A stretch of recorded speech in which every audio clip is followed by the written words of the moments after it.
Tukang tilang. Pengatur lalu lintas. Galak. Penegak hukum. Melindungi, melayani, mengayomi. Kadang-kadang membingungkan. Terkadang bertugas harusnya jadi pengayom masyarakat, tapi di sisi lain banyak oknum yang justru bukan menjadi pengayom masyarakat. Polisi aparat negara yang paling sering berhubungan langsung dengan masyarakat. Selamat malam. Itu tadi pernyataan dari masyarakat yang diwawancara secara acak. Dan tadi sudah dikatakan bahwa apa yang terlintas di kepala Anda ketika mendengar kata polisi. Ada yang mengatakan pengayom masyarakat, ada yang salah satu lembaga yang sering hadir berhubungan dengan masyarakat, ada yang tukang tilang, dan macam-macam. Nah, malam ini kita akan bincang dengan seseorang yang menjadi petinggi di lembaga kepolisian, Bapak Jenderal Badrodin Haiti. Selamat malam Bapak. Selamat malam Mbak Edi. Tadi ingin dengar dulu suara Pak Badrodin Haiti nih ketika mendengar dari masyarakat yang mengatakan polisi begini begitu. Nah, menurut Bapak gimana? Ya, persepsi masyarakat tentang polisi pasti berbeda-beda karena memang pengalaman mereka juga berbeda-beda ketika berinteraksi dengan polisi. Ya. Ada yang mungkin pernah ditolong polisi pasti persepsinya baik, tapi ada pernah yang mungkin ditindak oleh polisi pasti persepsinya tidak baik. Ya. Oleh karena itu polisi itu ada dua wajah yang baik sama wajah yang tidak baik. Nah, itu. Ada dua sisi Ada dua gitu sisi. ya. Tinggal dipilih aja yang mana yang mau diambil gitu Pak. Kalau kebetulan dia membina masyarakat, dia memberikan penyuluhan masyarakat, itu wajahnya wajah yang senyum. Tapi begitu dia melakukan penegakan hukum, biasanya wajahnya yang tidak disukai oleh masyarakat. Wajah tegas gitu ya Pak ya. Ya. Tepuk tangan untuk Pak Badrodin Haiti, silakan. Bapak, kita sambil menyaksikan ada profil dari Pak Jenderal ini yang sudah kami persiapkan berikut ini. Silakan Pak. Namanya tentu sudah tak asing lagi bagi publik tanah air. Ya, Jenderal Badrodin Haiti, orang nomor 1 di Kepolisian Republik Indonesia saat ini. Pria kelahiran Paleran Umbul Sari, Jember, Jawa Timur, 24 Juli 1958 ini menjabat sebagai Kepala Polisi Republik Indonesia sejak 17 April 2015 menggantikan Jenderal Polisi Sutarman. Putra keempat dari 10 bersaudara, pasangan Kiai Haji Ahmad Haiti dan Siti Aminah ini alumnus terbaik Akademi Kepolisian tahun 1982 dan meraih penghargaan Adi Makayasa. Pria yang akrab disapa Din ini tercatat pernah menjabat sebagai Kapolda Banten, Kapolda Sulawesi Tengah, Kapolda Sumatera Utara, hingga menjadi Wakapolri di tahun 2014 yang mengantarkannya menjadi calon tunggal Kapolri beberapa waktu lalu. Menikahi Teja Ningsih, Badrodin dikaruniai 2 orang anak, Faruk Ashadi dan Fahri Subhana. Di tengah kesederhanaan, integritas dan ketegasannya, beberapa waktu lalu Kapolri menerbitkan surat edaran tentang ujaran kebencian atau hate speech yang menuai kontroversi. Terakhirnya itu ya Pak ya. Terakhirnya adalah hal yang masih diingat oleh masyarakat, bahwa ketika Bapak mengeluarkan surat edaran ini menuai kontroversi di masyarakat. Gimana tuh Pak? Pembahasan tentang hate speech ini sudah lama dilakukan di Polri. Hanya memang pelaksanaannya di lapangan itu seringkali anggota tidak paham, sehingga dalam menangani kasus-kasus yang terkait dengan hate speech ini tidak tuntas, sehingga bisa timbul seperti kasus Cikesik, kasus Tolikara, kemudian kasus Singkil. Kemarin terakhir ini ada Jackmania pada saat final Piala Presiden sepak bola di Jakarta. Nah, ini oleh karena itu ada penelitian dari Kompolnas itu yang menguatkan masalah yang terkait dengan penanganan hate speech, sehingga kita memerlukan satu pedoman bagi anggota itu supaya jelas dia apa pemahaman tentang hate speech itu, kemudian bagaimana dia penanganannya. Nah ini, kemudian kita sendiri juga tahu bahwa di dalam masyarakat memanfaatkan ruang-ruang publik dalam melakukan ekspresi itu sering juga melanggar rambu-rambu yang terkait dengan hate speech ini. baik di media sosial maupun di tempat unjuk rasa, bahkan juga di kampanye-kampanye pemilu yang lalu. Oleh karena ini juga kita keluarkan juga menjelang pilkada, sehingga masalah yang terkait dengan SARA itu tidak boleh dibawa di dalam area kampanye, karena itu bisa menimbulkan ketersinggungan masif yang berakibat bisa konflik sosial. Baik, jadi Bapak kurang lebih tadi mengingatkan beberapa kerusuhan di beberapa lokasi begitu ya Pak ya. Itu kan urusannya dengan SARA begitu ya. Tapi yang banyak bereaksi itu ketika publik melihat bahwa ini adalah pengekangan kebebasan berekspresi. Nanti kemudian ada kekhawatiran kalau kita berekspresi di Twitter, di mana itu tahu-tahu diambil polisi gitu. Itu kekhawatiran-kekhawatiran yang timbul di masyarakat. Saya pikir, saya menilai itu hal yang wajar karena masyarakat kita itu sekarang sudah kritis, dinamis, dan itu patut kita hargai. Dan timbulnya aja kecurigaan seperti itu merupakan hal yang wajar, biasa saja. Karena memang masyarakat itu tentu mengharapkan polisi itu on the right track, tidak menyalahgunakan kewenangan yang dimiliki. Sehingga kekhawatiran nanti jadikan alat, kekhawatiran disalahgunakan, itu menurut saya hal yang wajar. Tetapi saya menilai bahwa yang terkait dengan hate speech ini, ujaran kebencian, itu saya nyatakan saya nilai berhasil. Pasca surat edaran itu, kata-kata kasar yang digunakan untuk menghujat pimpinan negara kita itu turun 53%. Turun 53%? Ya, ini saya lihat dari Indonesia Indikator itu mensurvei seperti itu. Baik, artinya kata-kata kebun binatang lah begitu. Ya, hanya memang kita selalu menyampaikan di alam demokrasi itu boleh masyarakat bebas berekspresi, tetapi tidak sebebas-bebasnya, tidak boleh ada hukum yang dilanggar oleh karena itu dengan adanya hate speech ini mereka juga harus tahu batasan-batasannya, dan sekarang saya lihat lebih santun. Lebih santun ya, itu yang penting ya. Tadi Bapak sudah menyinggung sedikit mengenai pilkada nih Pak. Itu sudah dekat nih Pak. Ada kurang lebih 9 provinsi, kemudian 34 kota madya dan 244 kabupaten ini yang akan melakukan pilkada serentak di tanggal 9 Desember ini. Ini kan sudah sangat dekat Pak. Pasti sudah terbaca ya.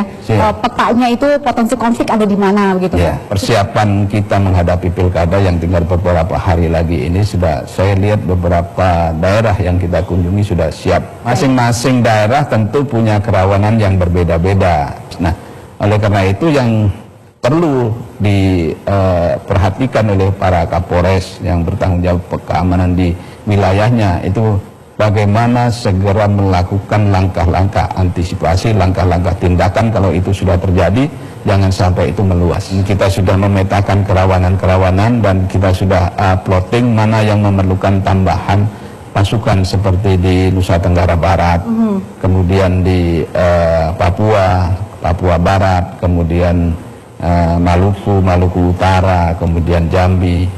Itu cuma kita tambah pasukannya dari pusat untuk bisa melakukan penebalan dalam pengamanan pilkada. Baik, beberapa bulan terakhir ini Pak, ini kan ada bencana asap gitu Pak di beberapa wilayah itu kan.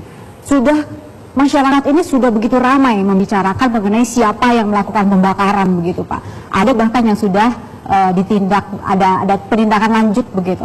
Nah, tapi tidak kunjung diumumkan gitu. Perusahaan mana misalnya yang melakukannya, siapa yang bertanggung jawab gitu Pak. Memang lama ya Pak ya? Ya, begini, kalau masalah kebakaran hutan dan lahan yang menimbulkan bencana asap ini memang jadi tugas pokok Polri adalah melakukan penyidikan terhadap pelanggaran hukum. Memang dari sampai sekarang ada 286 laporan polisi yang masuk, kemudian kita lakukan proses penyidikan. Ada beberapa yang sudah diserahkan ke kejaksaan, sekitar ada 80-an, itu sudah bisa kita serahkan ke kejaksaan. Kemudian ada yang sudah P21, artinya dinyatakan lengkap oleh pihak kejaksaan, itu ada 10, kemudian ada yang P19 ada 9, kemudian ada juga yang masih dalam tahap 1, artinya berkasnya saja sudah diserahkan ke kejaksaan, tetapi juga ada yang masih dalam proses penyidikan, karena kita melakukan penyidikan tidak sendiri, kita bekerja sama juga dengan ahli, dengan PPNS juga. Nah, memang kita tidak segera umumkan pelaku-pelakunya ini, nanti biar diketahui di pengadilan. Itu saja. Betul ya Pak, ya? Ada pengusaha besar di situ. Ya, macam-macam, ada yang asing, ada yang pengusaha lokal, ada yang perorangan juga. Oke. Ya. Kalau yang asing ini urusannya berarti sama negara lain atau tetap harus ditindak di sini? Ya, tetap harus kita tindak, karena lokus deliktinya ada di wilayah kita, ya kita lakukan penindakan di wilayah kita. Kita bawa ke proses hukum di negara kita. Baik, ditunggu Pak, kapan ini kejelasannya? Disandra di mobil sambil dikalungi golok. Waktu itu nggak ada alternatif lain untuk bisa kita selamatkan anak ini, harus kita tembak. Kembali kita akan bincang lebih lanjut lagi nih dengan Pak Kapolri. Ada tayangan yang ingin kami perlihatkan ke Pak Badrudin Haiti berikut ini.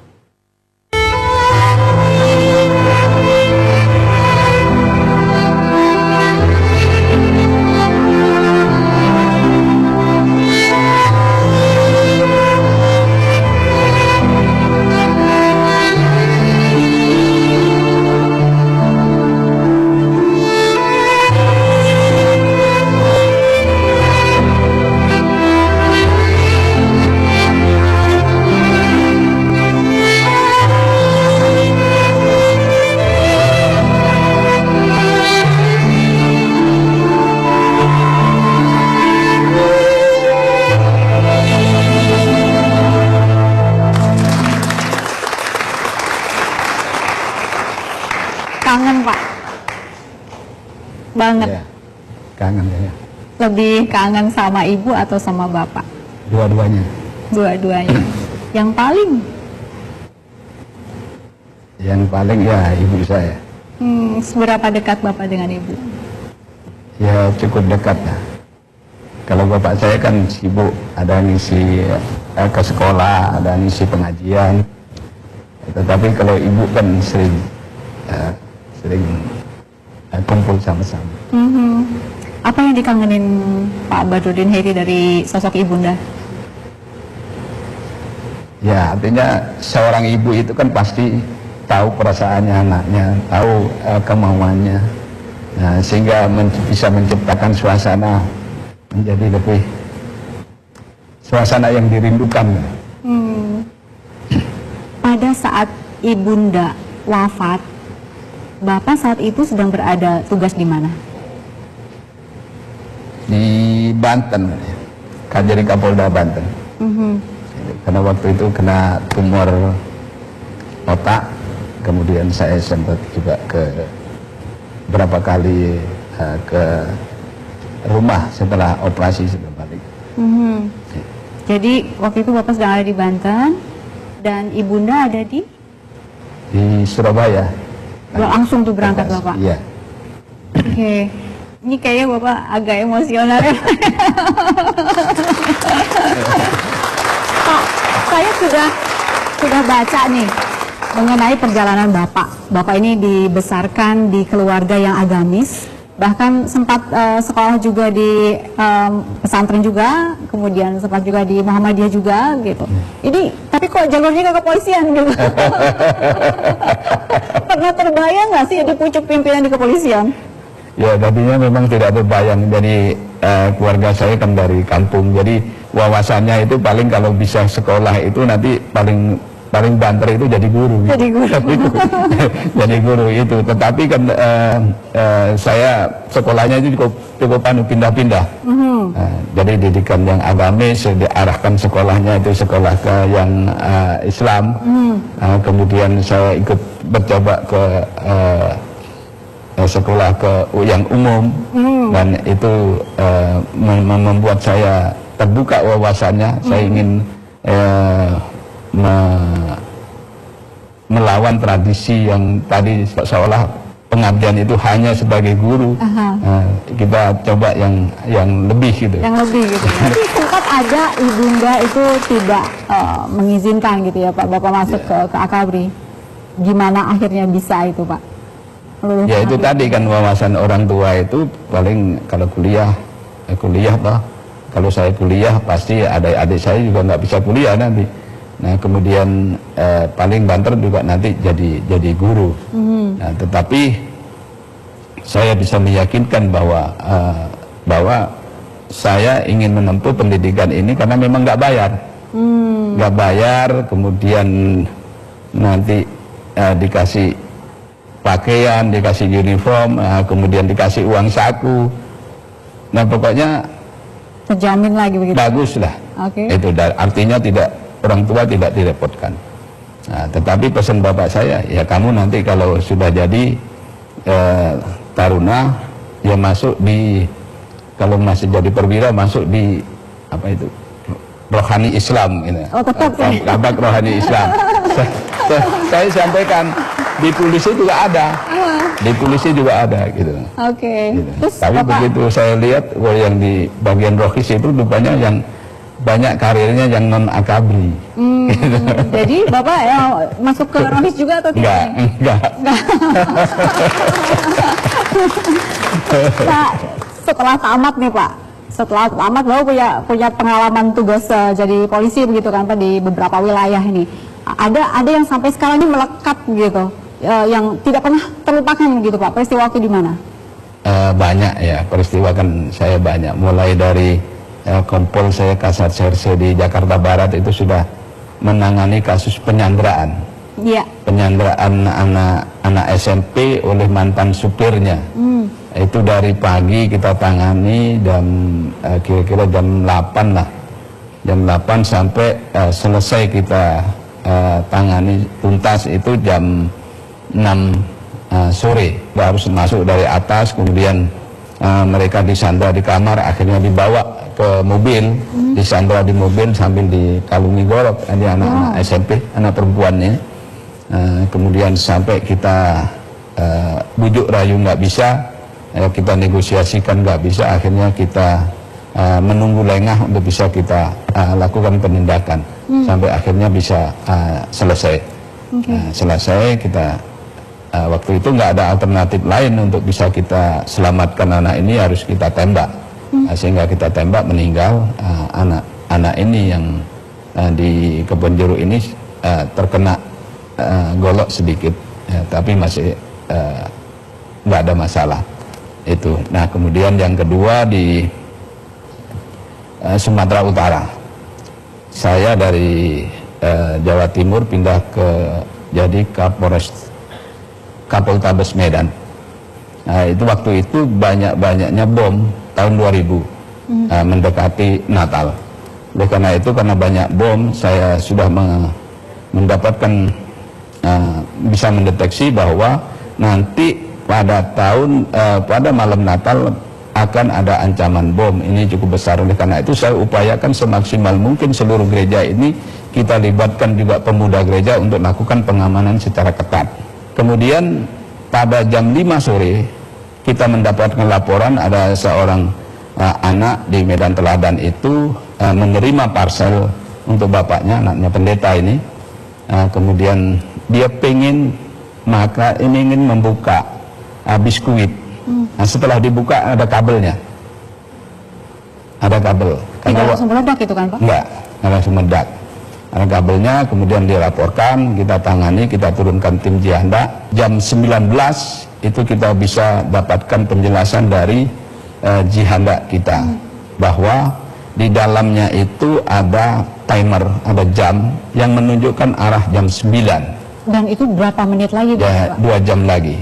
Dan berarti asumsi saya ini bom disetel untuk meledak pada jam 9 itu. Nah kemudian saya tanya kepada anak ini yang menerima, kebetulan perempuan, saya tanya, waktu kamu menerima parcel tadi, kamu tanda tangan atau paraf nggak? Iya Pak. Kira-kira nomor berapa yang kamu ingat? Nomor 11. Nomor tanda tangan. Kan biasa 1, 2, 3, 4. Ini nomor 11 ini diterimakan terus diparafkan. Ekspedisi kalau di kantor itu ekspedisi. Nah, saya tanya, berarti asumsi saya bahwa masih ada 10 bom yang sudah beredar ke masyarakat. Dan terkirim. Sudah terkirim.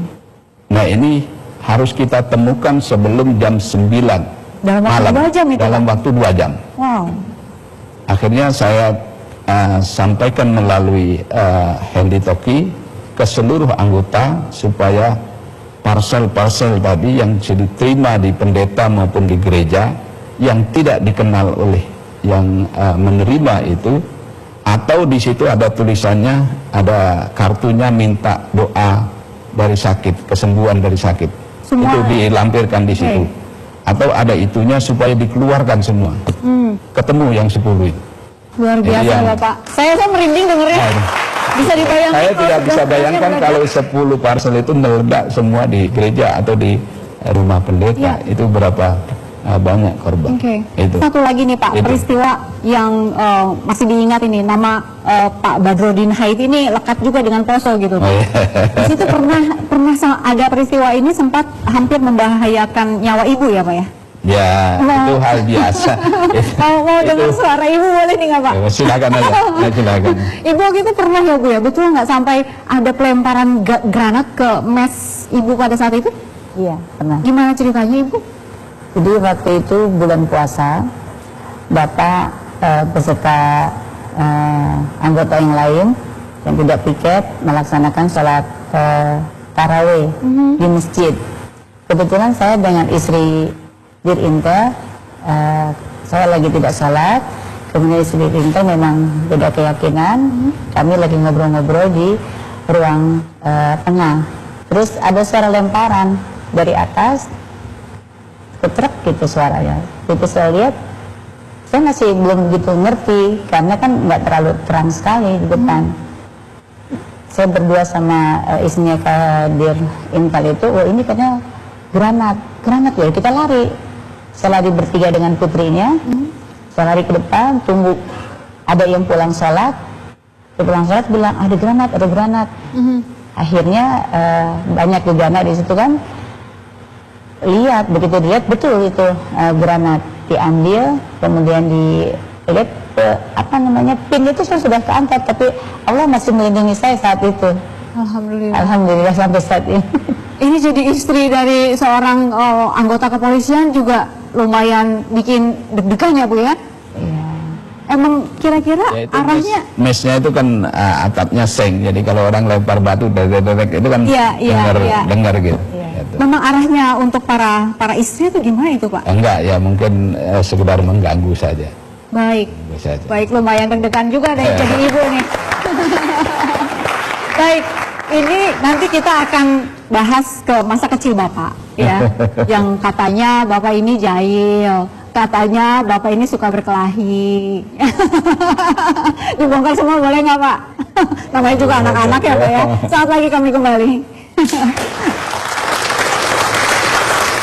Ya, saya dikasih lem, terus saya tahu, saya pindahin ke tempat guru. Akhirnya saya disetrap itu 1 minggu.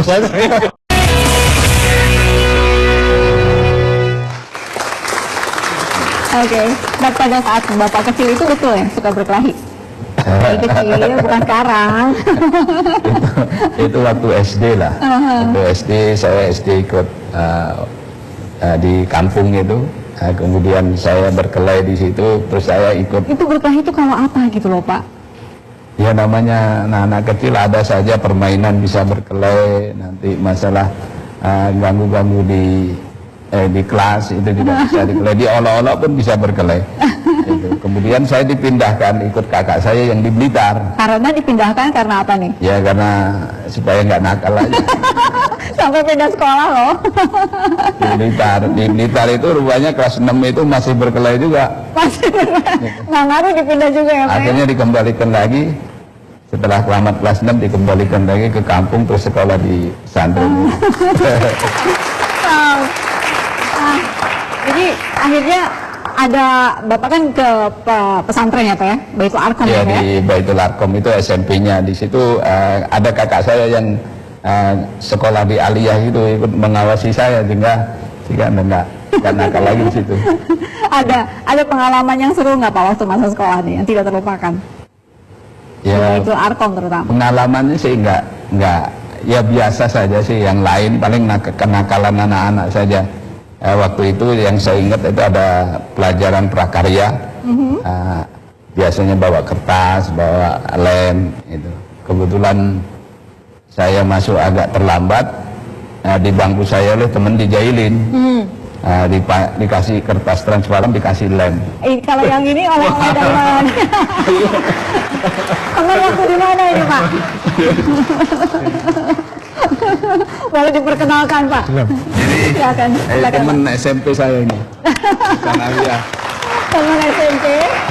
Dulu bapaknya polisi. Bapaknya polisi. Nah, sekarang dia masuk polisi juga. Jadi Kapolsek. Silakan, Pak. Itu seangkatan. Seangkatan persis seperti mana? Satu SMP sana ini. Sebangku. Halung. Iya, Arkom. Halung. Oh, oke. Itu Arkom tadi. Dia satu kelas. Satu kelas. Sempat sebangku juga nggak? Iya, sempat sebangku juga. Sempat sebangku juga. Gimana rasanya waktu itu, udah berasa nggak? Wah, saya sebangku dengan calon Kapolri. Tapi dia kan tinggi anaknya ini kan tinggi. Saya kan waktu itu masih kecil gitu. Ya itu tadi saya teruskan tadi. Ya saya dikasih lem, terus saya pindahin ke tempat guru. Gurunya duduki itu marah ya. Itu udah siapa? Pak Zazuli itu. Sama Hud Al-Muhtar. Ide siapa itu, Pak? Hud Al-Muhtar. Iya ini. Sama Hud Al-Muhtar waktu pekerja. Teman saya ini namanya Hud Al-Muhtar itu nakal memang. Akhirnya saya disetrap itu 1 minggu. 1 minggu. Namanya gurunya Pak Zazuli. Gimana itu ceritanya? Pak Zazuli, ya dijewer mana-mana. Jadi waktu itu Pak Badrodin itu panggilannya apa waktu SMP, Pak? Ya, Din dulu kalau dulu. Din. Nama dipanggil yang singkat aja. Din. Cak Din. Aha. Itu anak ini pada saat itu memang bandel. Enggak. Iya, enggak begitu bandel. Takut. Takut kayaknya nih. Biasa. Saya sering minta bantuan beliau kalau mengerjakan PR itu. Sekarang yang bagus-bagus.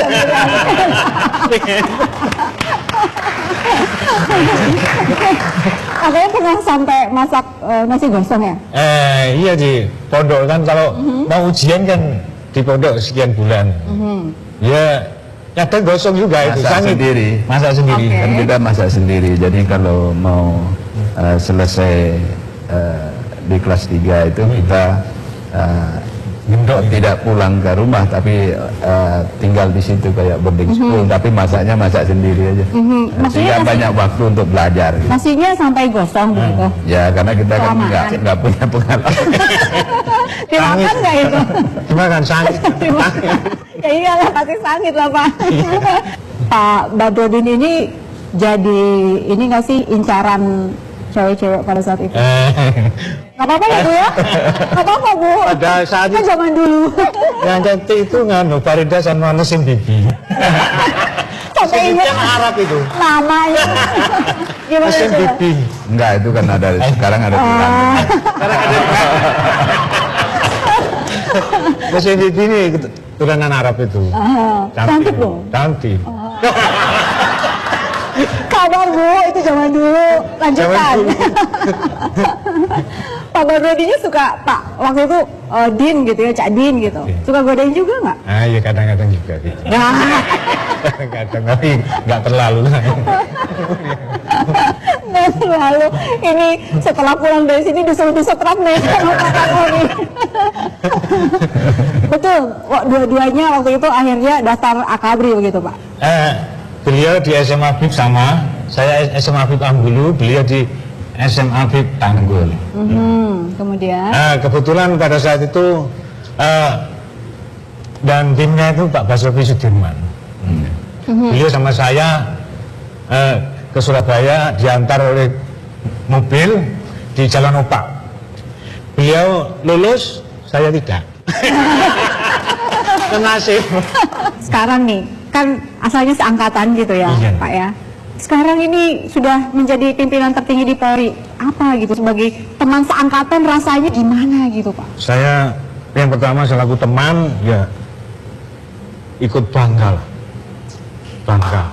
Anak dari desa, dari pesantren ya. Ini dari pesantren ya. Pesantren dari desa Indonesia bagian timur selatan sendiri, Balung. Sehingga bisa jadi apa itu menjadi orang nomor 1 di jajaran kepolisian ini, saya tentu bangga. Harapan saya ke depan ini agar Polri dalam kepemimpinan beliau ini solid. Yang pertama, yang kedua apa itu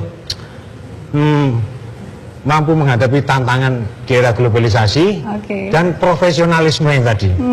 Tapi saya sangat hormat sekali dengan program-program beliau. Bapak terima kasih. Setelah ini kita akan bincang mengenai bagaimana pertemuan Bapak dengan Ibu. Sesaat lagi kami kembali. Bu, apa sih yang menarik dari Pak Badrodin Haiti? Yang menarik.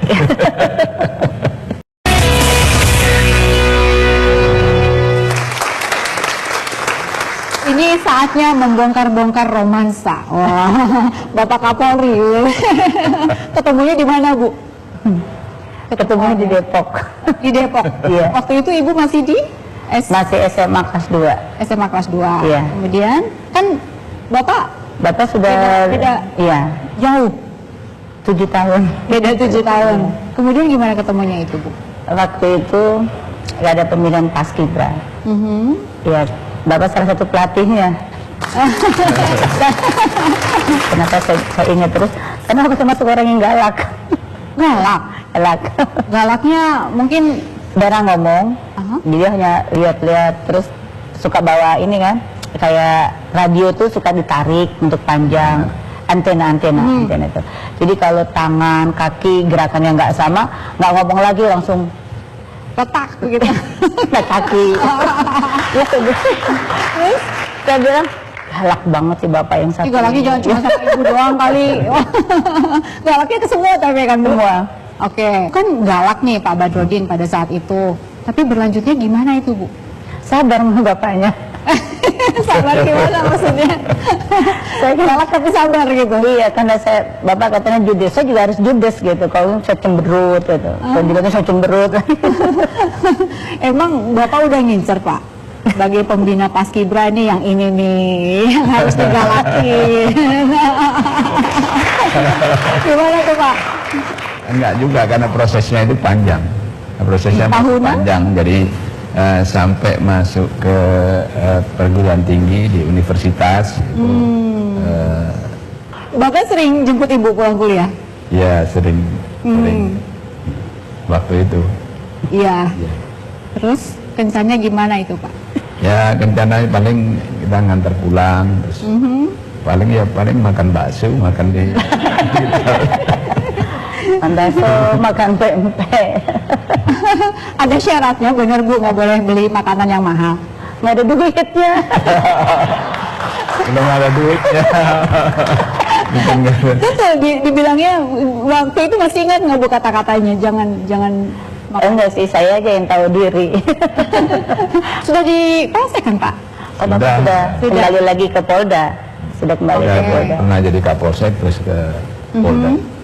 Akhirnya datanglah gitu. Tahun kita kenal kan 83, kemudian 85 Bapak berangkat ke Timur Timur. Saya lulus 84, saya kuliah, Bapak ke Timur Timur. Sebelum Bapak berangkat ke Timur Timur udah mulai dekat. Akhirnya akhirnya sebelum berangkat calon Bapak mertua datang ke rumah untuk meminta. Ada ibu saya. Takut diambil orang lain.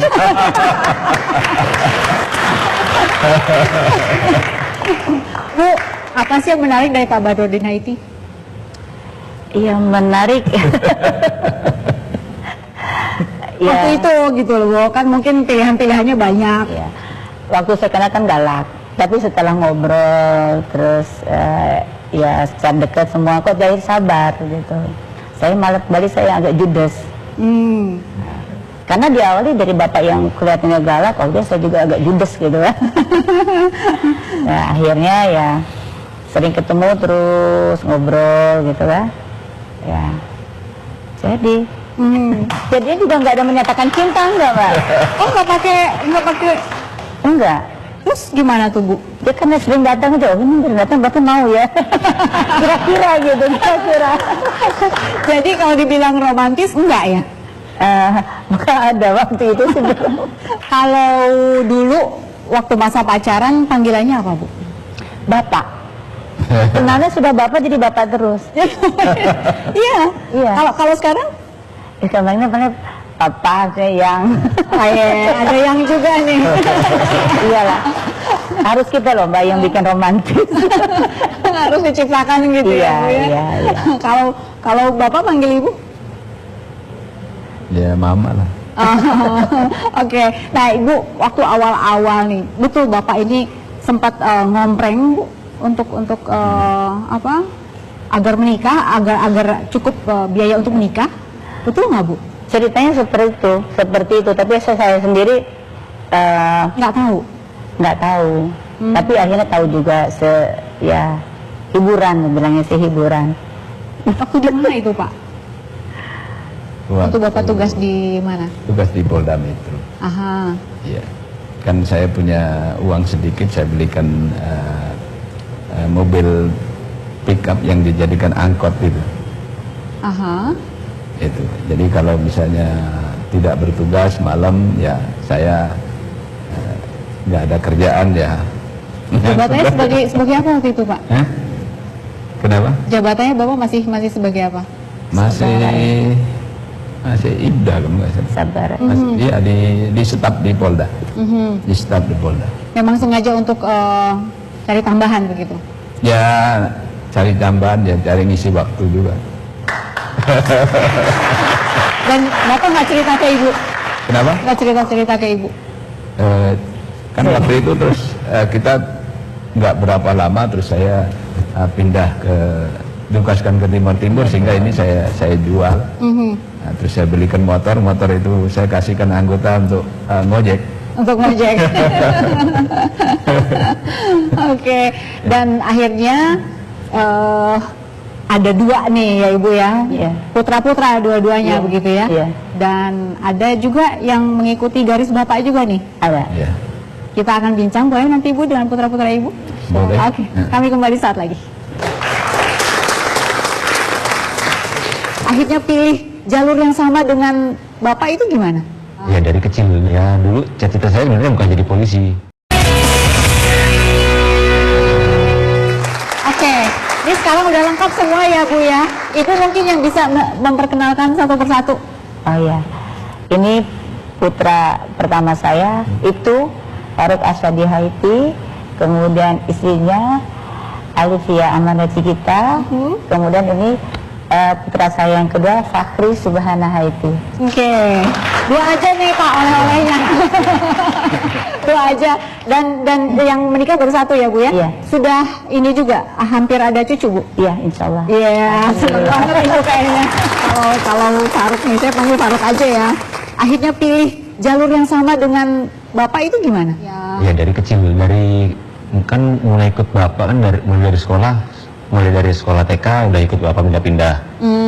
Nah, mulai dari kelas 6 saya tinggal pisah di Jakarta. Cuma memang tiap kali ada kesempatan libur saya tetap ke tempatnya orang tua. Jadi nyampe sana juga tetap lihat ya gimana sih tugasnya Bapak. Lama kelamaan ya dulu cita-cita saya sebenarnya bukan jadi polisi.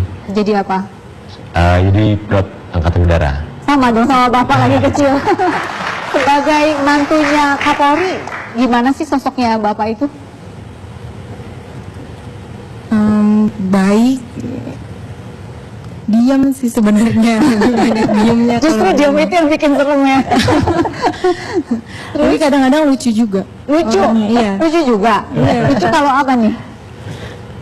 Iya kalau kita lagi ngumpul suka tiba-tiba nyeletuk aja gitu.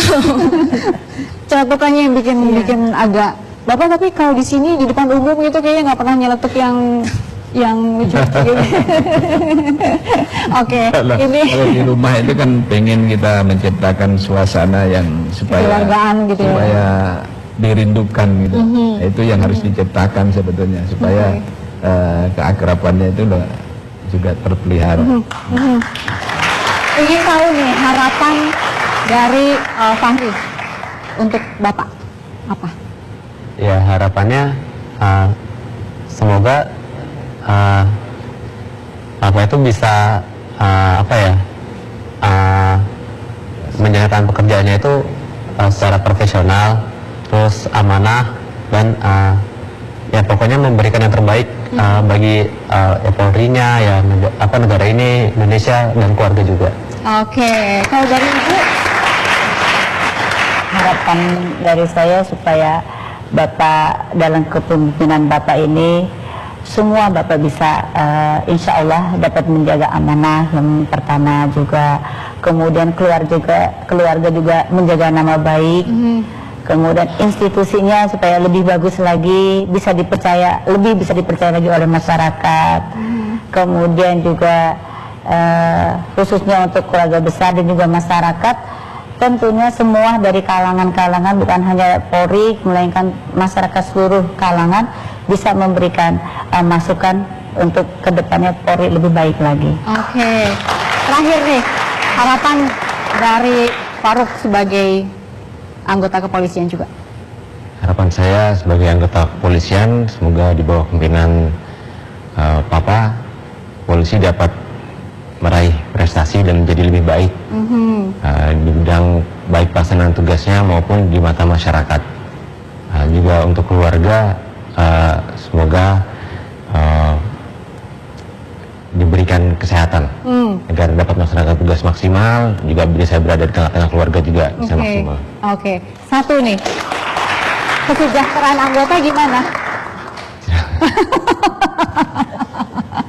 Perlu ditingkatkan atau enggak nih kesejahteraan anggota? Insya Allah. Baik, Bapak, terima kasih Pak, luar biasa sudah meluangkan waktu untuk kami. Mudah-mudahan semua harapan masyarakat dan juga keluarga bisa terwujud ya Pak ya. Insya Allah. Baik, sampai di sini 1 jam lebih dekat bersama Kapolri Badrodin Haiti. Kami akan bertemu lagi dengan Anda pekan depan. Sampai jumpa.